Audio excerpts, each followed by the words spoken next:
was working a 9-to-5 job when I met my husband, and he was already in the world of entrepreneurship.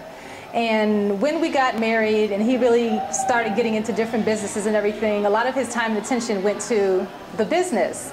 And I couldn't understand the work that he was doing and all the long hours and everything. And so it really was an issue for us in the beginning. I felt like, you know, family, what's going on here? It wasn't like this when we were dating. And then he started trying to get me on board with the world of entrepreneurship so that I could better understand where he was coming from, because they're two different philosophies. And after some years, I actually leave my 9-to-5 job and jump into the world of entrepreneurship, which he totally helped me with. The success of our real estate investing program, which is what we started together, became very huge very quickly. I became known as the real estate investment queen, so people were coming out in droves to see me. So where my husband was already very well known as an entrepreneur in several different niches and widely recognized, all of a sudden became about me.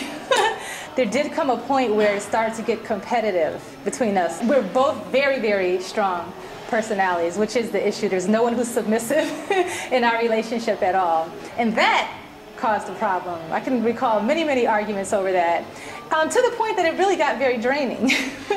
It wasn't until I realized, it's like, okay, we're married, we're a unit, why are we competing against each other? Anything that you do is great, anything that I do is great, and that just makes us better as a whole. Quickly, I had to learn, you know, how to introduce ideas in a way that wasn't competitive, that was more, you know, it's about we and not who's right or who's wrong. So just saying things the right way, giving credit when credit is due, if that's what makes the other person feel better, you know, because we're both different. So if that makes you feel better, then fine, I'm gonna do it. I highly recommend the Invisible Partnership. There's a chapter in here that really hit home with me on alignment.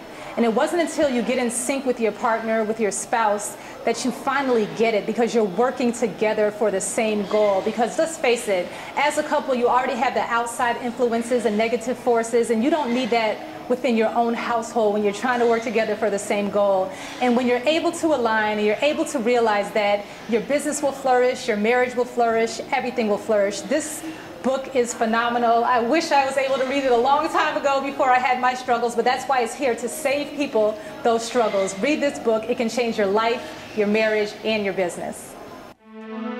For our free video tips, please visit our website, invisible+partnership.com.